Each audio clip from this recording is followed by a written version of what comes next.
Ok, mis amados, ¿cómo estamos? De vuelta con ustedes. Estamos en una serie Mengua tú para que crezca Dios. Y como ya tú podrás escuchar el título, está hablando de que nosotros tenemos que bajar de donde estamos para que Él empiece a subir dentro de nosotros. Y estamos en Juan capítulo número 14, en donde Felipe y Tomás le hacen unas preguntas al Señor de cuál es el camino, y el otro le dice que le muestre el Padre. Y ya en el capítulo anterior explicamos de esto, y terminamos cerrando en que el Señor le dice a ellos las siguientes cosas. Le dice: en verdad os digo, el que cree en mí, las obras que yo hago, él las hará también, y aún mayores que estas hará, porque yo voy al Padre. Y todo lo que pidáis en mi nombre lo haré, para que el Padre sea glorificado en el Hijo. ¿Cómo hacer para que Él haga todo lo que nosotros le pedimos a Él que haga? La base está en creer, y para creer se necesita mover la fe. Y el que mueve la fe tiene que moverse para agradar a Dios, porque dice Hebreos 11:6, que la fe está hecha para agradar a Dios. Significa que lo que yo pido por fe es algo que agrada a Dios, y el Padre me lo va a dar para glorificar al Hijo. ¿Cómo llegar a ese punto? Leímos en el capítulo anterior el punto número 1, que era conocer a Jesucristo, y que se le conoce meditando en Él. Entonces el punto número 2 que tengo aquí es guardar su palabra. Cuando estamos hablando de guardar su palabra, es que se hace el tesoro más preciado, que, como narra Jesús en comparaciones sobre lo que es el reino del Señor, dice que un mercader, que él gustaba de comprar las mejores perlas, decidió vender todo lo que tenía porque encontró una de mucho valor. Y habla de otro que no andaba buscando un tesoro, pero se lo encontró, y cuando vio lo que tenía el tesoro, fue y vendió también todo lo que tenía para comprar ese terreno. Así debe de ser la palabra. Pero ¿quién podrá valorar una palabra y guardarla como un tesoro? Simplemente aquel que ha recibido, por escuchar una palabra de Dios, un cambio en su vida. Para él esa palabra es un tesoro, porque esa palabra lo restauró, lo cambió, lo reedificó, lo replanteó, lo colocó en una situación diferente. Ese guardará la palabra como un tesoro. Y alguien que guarda algo de valor lo cuida. Y cuando estamos hablando de cuidar la palabra, estamos hablando de que esa persona, como valora tanto lo que ha aprendido y que ha cambiado su vida, o en diferentes áreas de su vida, lo valora de tal manera que él cuida. Pero la palabra es espiritual. La palabra, si nada más se queda escrita, es muerta. Pero cuando la palabra hace algo, se convierte en espíritu. Entonces quiere decir que Él va a cuidar de que esa palabra, que es un espíritu, esté con Él a toda hora, permanentemente en Él. Él no tiene que luchar para hacer la palabra, por cuanto la palabra Él la atesora, la guarda, la cuida como su tesoro. Ella sola va a ser en su vida. El problema es que muchas veces nos enfocamos en que hacer la palabra es muy difícil. Y es que tú no podrás hacer la palabra de Dios jamás. Ella es la que tiene que hacer en ti. Si la palabra de Dios no hace en ti, olvídate. Tú jamás podrás hacer la palabra. Los hombres se pasaron toda la vida tratando de cumplir la ley y siempre fallaron. Pero cuando llegó el Espíritu Santo, que fue la garantía que Dios dio para que la palabra pudiera hacer en nosotros, el hombre la valoró como tesoro preciado y la guarda, la cuida, no permite que se... Vaya a ver si usted tiene $1.000.000 y se va a ir a un parque donde hay 1.000 de personas y los va a poner todos los fajitos de billetes así. Le aseguro que cuando usted lleve 10 o 20 fajos y esté sacando para colocar el 21, ya los primeros 15 no están. Te lo van a robar.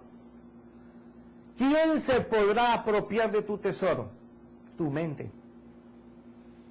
Tú puedes desplazar el tesoro de Dios dándole espacio a la basura del mundo, estando con ella permanentemente, codiciándola.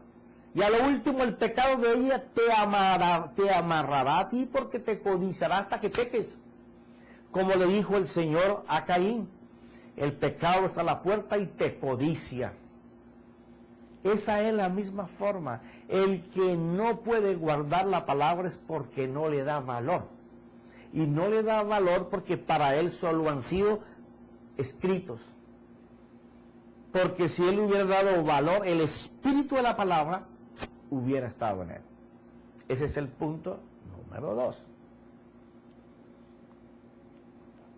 Ahora mire el punto número 3. Servir a los principios. Esto fue lo que el Señor les explicó a ellos en el capítulo 14. Él escuchaba el principio de Dios en su oración, en su intimidad con el Padre. Y luego salía a hacerlo. Pero aquí es donde está la clave. Tú no puedes salir a hacer la palabra de Dios si tú no la sirves. Y tú no la sirves si tú no la valoras. Por eso es que el primer principio, el de conocer y meditar al Señor, te va a llevar a valorizar la vida de la palabra y a guardarla, a atesorarla como algo muy valioso. Una vez que tú haces eso, entonces tú quieres servirle.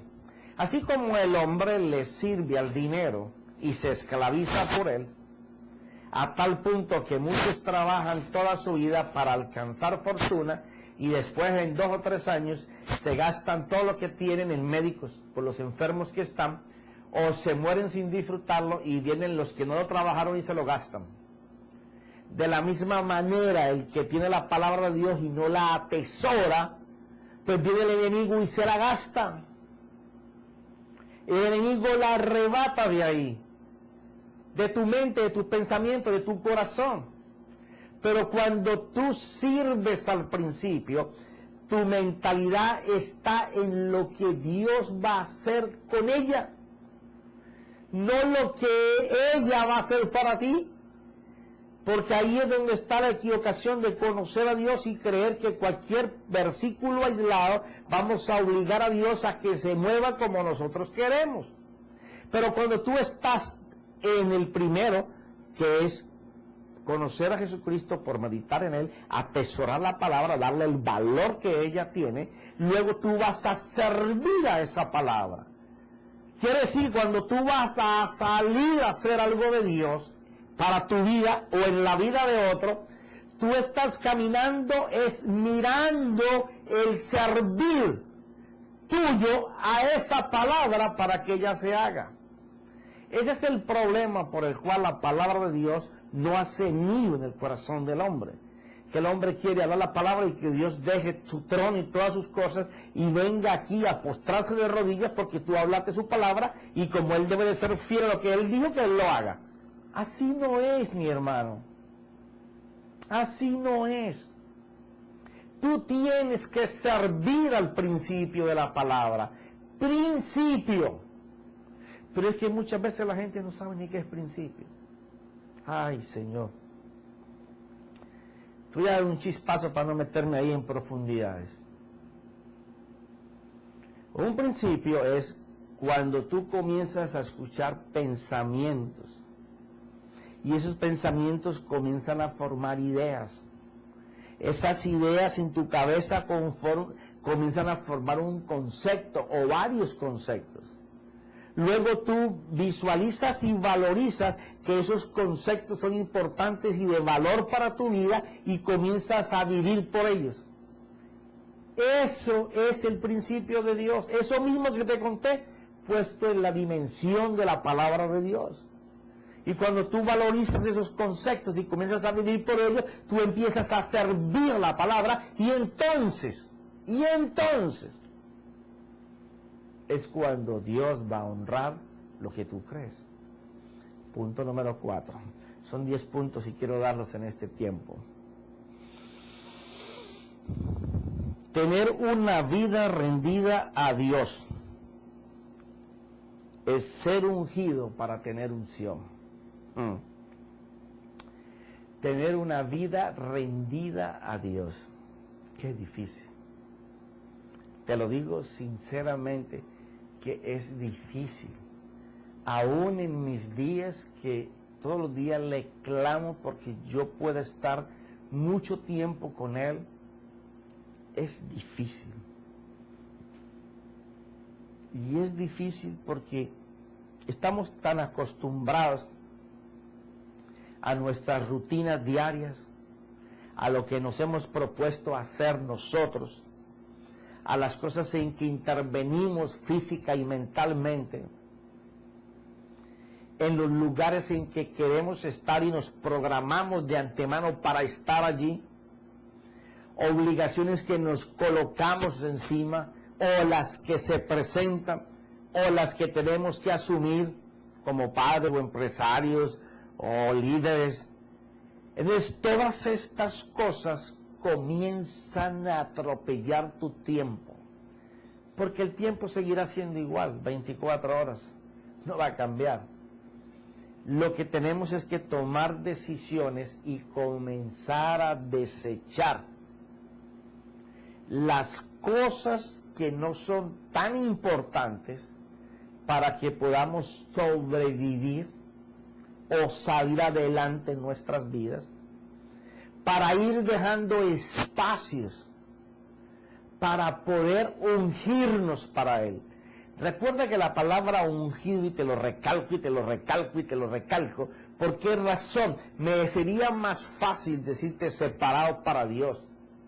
Pero como las personas andan detrás del que tiene la unción, y andan detrás y corriendo, y hermano, ya te lo dije, no es que sea malo, que es agradable ir a un estadio o ir a un auditorio gigante y comenzar a ver la gloria de Dios y el pueblo de Dios unido en fe, cantando, alabando, adorando, y Dios haciendo señales, prodigios y milagros.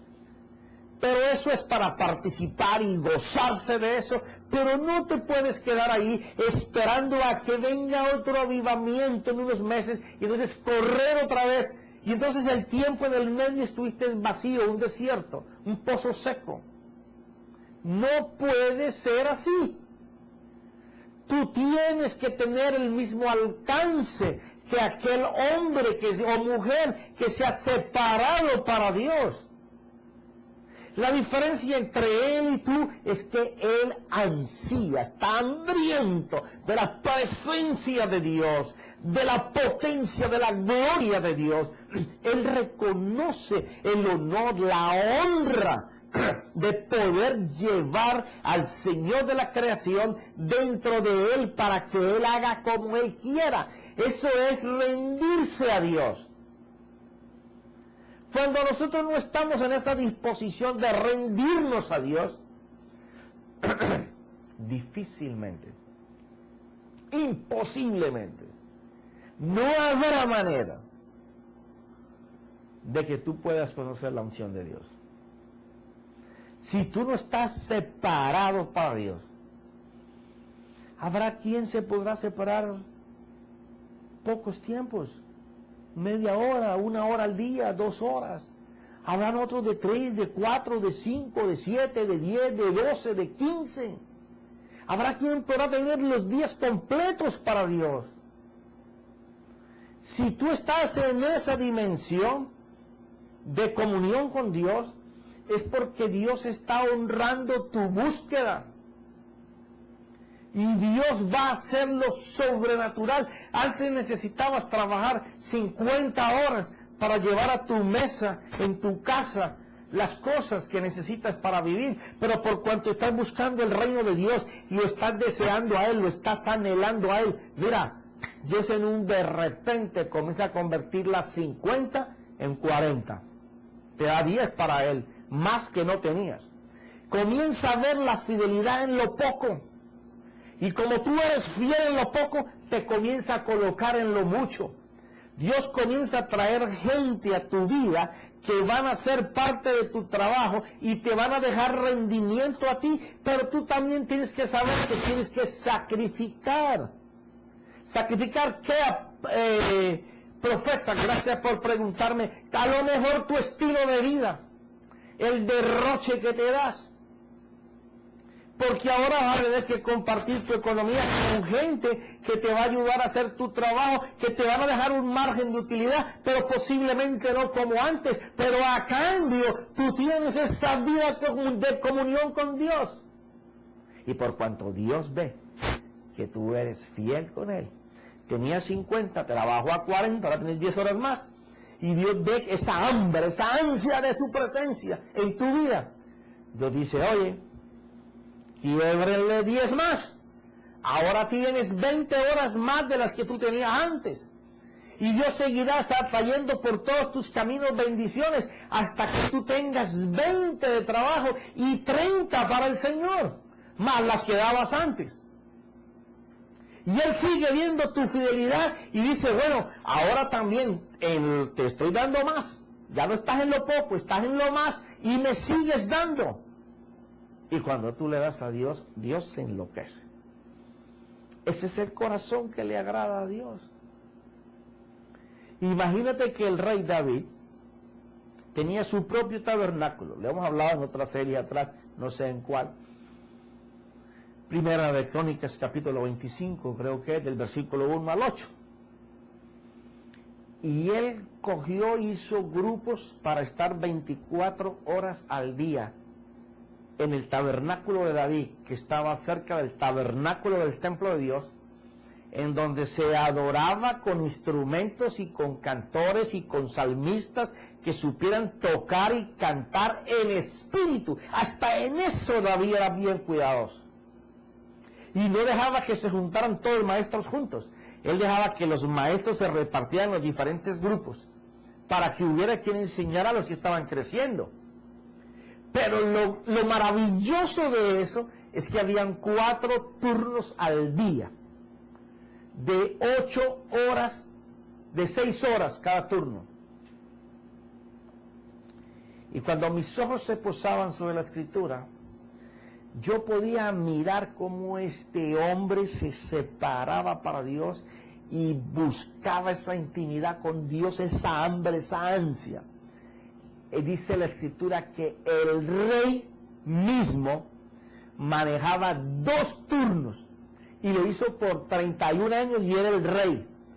¿Tenía cantidad de cosas que hacer? Sí. ¿Tenía cantidad de problemas que resolver? Sí. ¿Tenía guerras militares que llevar? Sí. ¿Tenía que atender gente de todos los reinos? Sí. ¿Tenía mujeres y hijos? Sí. Tenía más obligaciones que tú y que yo, y él separaba 2 turnos de 6 horas todos los días para agradar a Dios, adorarle, cantarle, tocar su arpa, salmear y orar. Un hambre de Dios que no falló hasta que murió. Dios mío, qué presencia de Dios había en ese lugar. Por eso es que Dios ha prometido que Él va a reedificar el tabernáculo caído de David. Se está refiriendo a eso que David hizo. Pero ¿quién lo va a reedificar? No eres tú, no soy yo, es Él. ¿Qué necesita Dios para poder hacer eso? Necesita una vida rendida a Dios para poder separarnos para Él, ungirnos y vender la unción de Dios. Tú me dirás, profeta, ¿y en dónde está en la Biblia todo eso que tú estás leyendo? No lo vas a encontrar, ni en un libro tampoco. Esto es tiempo con Dios, y en la medida que Él me va dando escritura y enseñanzas, o yo escucho a otros hombres, y voy uniendo unas cosas con otras cosas, y voy tejiendo, van saliendo todas estas anotaciones que son de la Biblia, están en la Biblia. Es un concepto reducido en una línea o en 2 renglones de posiblemente un tema, pero de ahí salieron. Ahora vamos al número 5. Cualquiera enseña, pero no cualquiera comunica el mensaje de Dios. Ay, ay, ay.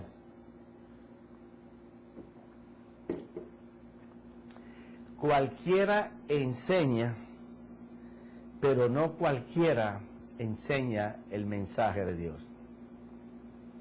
Si tú miras la vida de Jesucristo, Él servía a la palabra, atesoraba la palabra, se separaba para Dios, y cuando Él enseñaba, no se enseñaba a Él, enseñaba a Dios.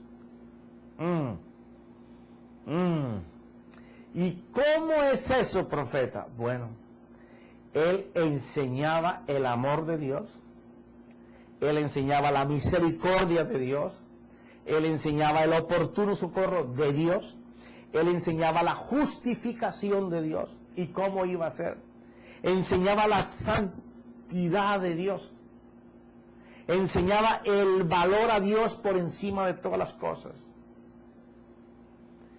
Y Dios tenía en el Señor Jesús no solamente el denuedo para explicar el principio, sino que la metodología que Él siempre usó fue coger cosas físicas para enseñar cosas espirituales, o hacerles ejemplos con cosas físicas que ellos conocían y manejaban diariamente para enseñarles un principio espiritual.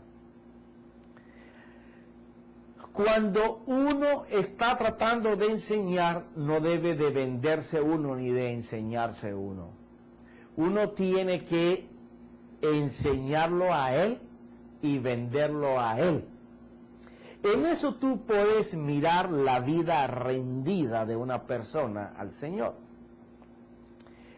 Cuando una persona está usando la palabra para lograr los aplausos, para lograr los silbidos, para lograr la fama, para lograr su gloria, ese hombre o esa mujer está queriendo tener unción, usando el denuedo y el conocimiento que tiene de la palabra,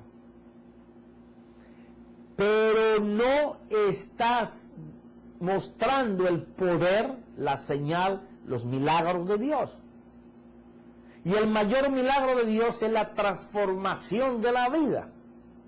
Y nadie podrá ser usado por Dios para transportar su mensaje, para que su palabra, que es un espíritu de vida, haga reflexionar a una persona, la haga meditar en la palabra y que el resultado sea el cambio de su vida, si él primero no es transformado por la misma palabra y por el mismo principio que está queriendo impartir. Por eso cualquiera puede enseñar de Dios, pero no cualquiera puede comunicar el mensaje de Dios. Por eso tú verás a nuestros hermanos decir, wow, qué mensaje más ungido. No fue que fue un mensaje más ungido uno que otro. Es que lo que el predicador, la predicadora habló, primero transformó su vida y entonces por naturalidad lo dio. Si tú sacas un pez de una tina de agua y lo colocas afuera, comienzas a ver cómo se quiere morir. Y comienza a hacer unos saltos y unas pataletas horribles. Pero cuando tú lo metes en el agua, tan pronto tú lo metes, respira y ya, tranquilo, como pez en el agua, el Señor del agua, el Señor de la pileta. Así mismo es el hombre y la mujer de Dios que se ha consagrado para Dios, que sabe que él va a servir a la palabra. Servir a la palabra es que cada cosa que tú vayas a hablar no solamente transforme la vida de las personas, sino que los rete delante del Señor para que ellos puedan meditar en cómo el Señor va a hacer para sanarlos, para salvarlos de la situación en que ellos se encuentren.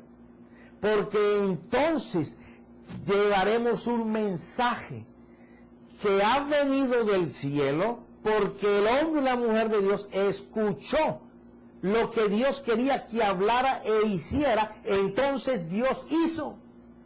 Por eso es que Jesús le dice a estos muchachos, en el capítulo número 14, versículo 13, y todo lo que pidáis en mi nombre lo haré, para que el Padre sea glorificado en el Hijo. Si pedís algo en mi nombre, yo lo haré. Es algo, una palabra de seguridad que el Señor da.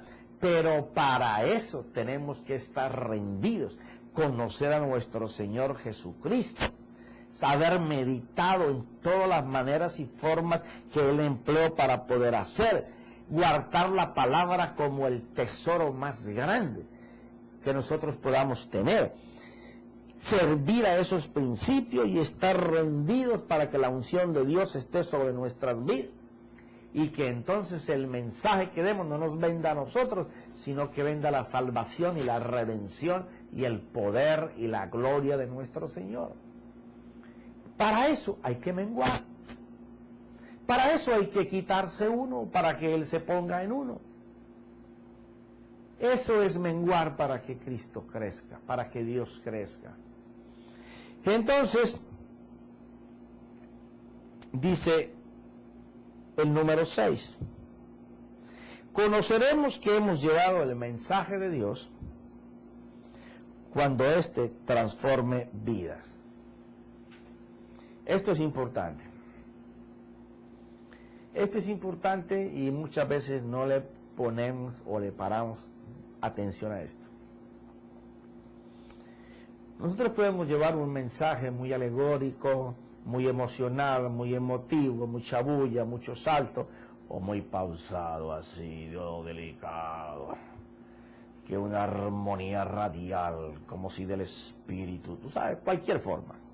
No es que me esté burlando de cualquier persona, sino que todos tenemos nuestro propio estilo.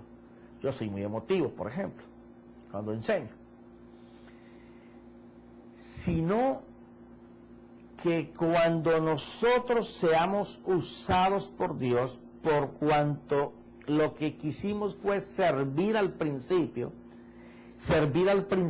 es servirlo de tal manera como cuando tú atiendes una visita y comienzas a servir los platos en la mesa, que para que todo el mundo se sienta bien, cómodo, feliz, alegre, pasado un día diferente a todos los que pasó. Servir al principio significa que nosotros vamos a servir a lo que estamos enseñando, de tal manera que no le podamos meter la mano al mensaje para que sea Dios el mensaje y entonces las personas sean transformadas en sus vidas. Muchas veces me topo con ministerios que no crecen y a la par de ellos hay quienes han empezado mucho después que ellos y están creciendo. Y cada vez necesitan más espacio. Y cada vez necesitan más, un templo más grande. Y cada vez que uno los visita tiene más gente. Y el ministro cada vez está más separado para Dios y hay más unción y hay más gloria. ¿Por qué?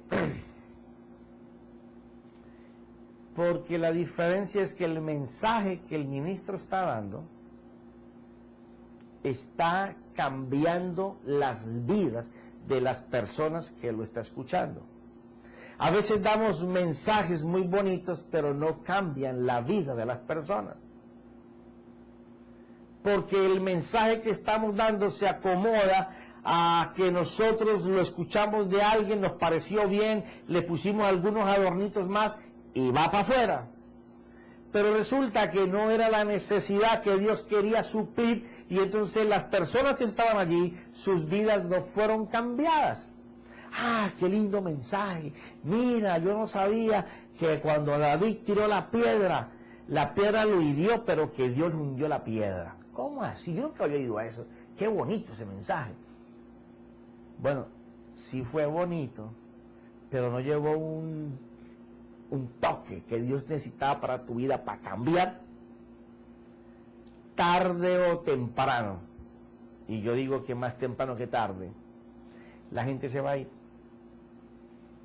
Porque estamos en un momento en que el mundo necesita que la parte espiritual sea llenada. Y las iglesias que van a permanecer en un crecimiento, en un auge constante y un derramamiento de poder de Dios, son las que están transformando vidas en lo espiritual y en lo físico constantemente. Si eso no sucede, la gente entra y sale, la gente entra y sale, la gente entra y sale. ¿Por qué? ¿Por qué pasa eso? Bueno, porque la enseñanza, que aunque parece muy buena, no está comunicando el mensaje que Dios quiere mandar para esa congregación o para la gente que visita esa congregación. Puede ser un mensaje muy lucido, muy bonito, muy hermenéutico, muy emilético, con mucha alegoría, con mucho ejemplo. Pero si no cambia la vida de las personas entran y salen, ¿quiénes van a estar contigo? Los que llevan años. Los que ya no saben, los que ya tienen en su silla marcado la forma de sus glúteos, de los años que llevan ahí sentados. Pero la gente que tiene un mensaje de cambio a la vida de las personas, esa es la gente que todos los días está ensanchando toldas. Ahora, ¿cómo se logra eso? Bueno, no hay ningún libro, no hay ninguna fórmula, no hay un mensaje que te ponga a eso. Simplemente tienes que reconocer que a lo mejor como aprendiste, como te enseñaron, como le dijo Jesús a la gente de aquel tiempo, vuestras costumbres, tus hábitos, tus dogmas doctrinales son los que invalidan la potencia de la palabra de Dios. Si tú no quieres hacer cambios, puedes seguir por la misma. Seguirás haciendo el mismo esfuerzo, la misma fuerza, más tesoro, más energía, pero te voy a decir algo y no es profético, es verdad. Te vas a cansar. Va a llegar un momento en que tú te vas a cansar porque ves que tu trabajo no tiene fruto, antes por el contrario. Parece que todos los días la gente se va. Es por eso. Porque tú no tienes tiempo de excelencia con Dios. Y tal vez el Señor te está reclamando desde hace años que te separes para Él, que dejes todas las cosas que estás haciendo. Es increíble, yo veo ministros que yo creo que tienen una argolla de cadenas más grandes que las que dicen que Pedro tiene arriba en el cielo. La del baño, donde están los traperos, la de las puertas de emergencia, la principal, la librería, la oficina. Bueno, cuando el pastor camina parece un campanario. Tiqui, tiqui, tiqui, tiqui, tiqui, tiqui, tiqui. Él es de los que está en el equipo de fútbol, patea el tiro de esquina o el córner y ahí lo cabecea. No, horrible. Están haciendo toda la obra física de la iglesia, pero al Señor Jesús lo sacaron fuera de su corazón y lo tienen afuera en la puerta de su congregación. ¿Por qué? Porque no han entregado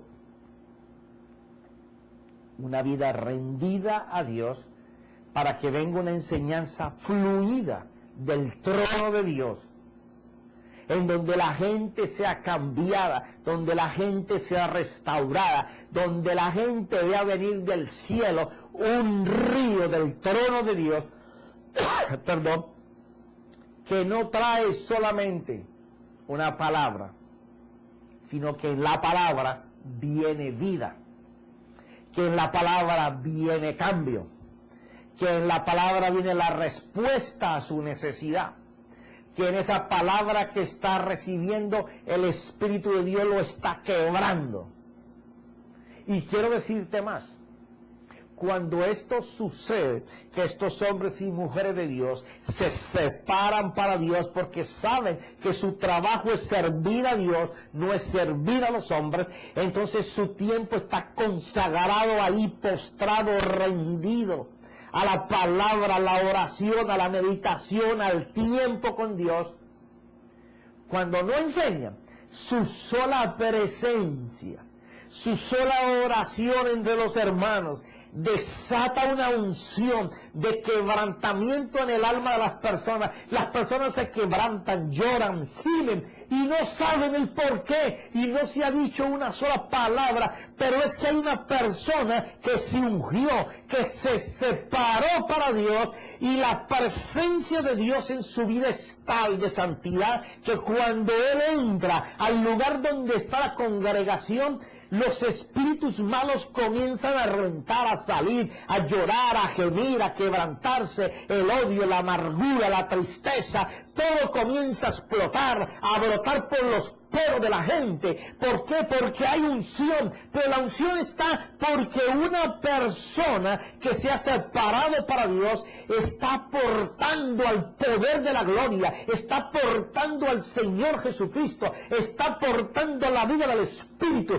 está la palabra en su boca, y él tan solamente con decir, oh Espíritu de Dios, qué gloria, qué poder estoy contemplando, está honrando y alabando, así susurre o así lo piense mentalmente, pero Dios va a honrar ese tiempo de separación con una unción poderosa.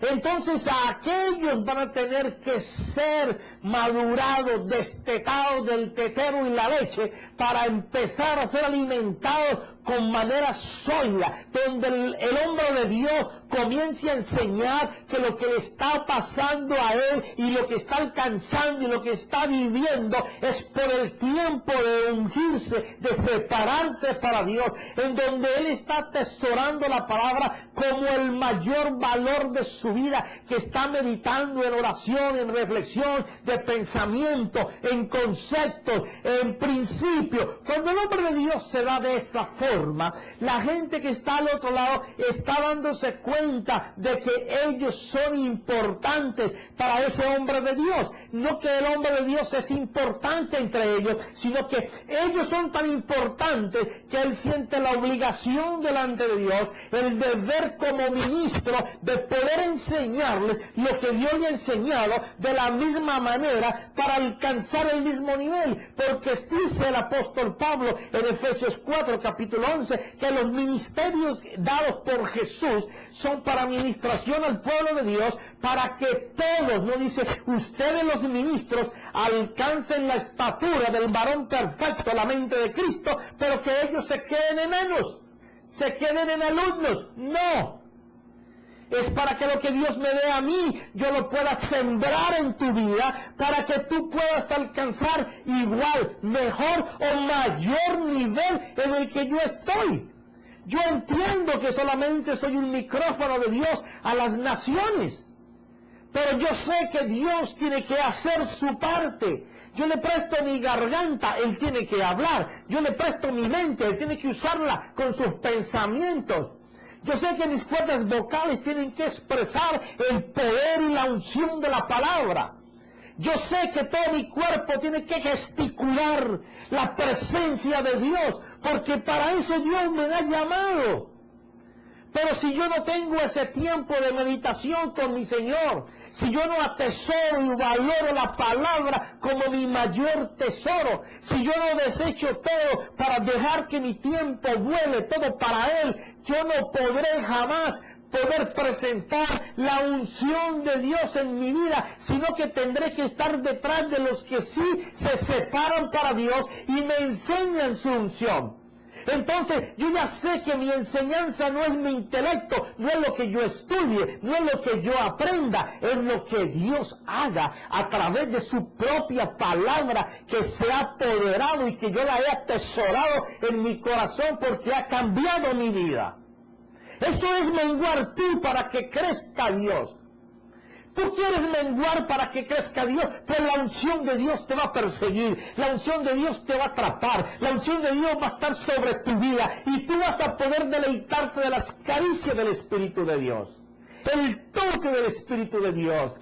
Ya no vas a hablar del amor y la misericordia de Dios, la vas a sentir en tu vida. Dentro de ti habrá algo que te hará vivir cada día pensando en que amanezca el día para que Dios me use.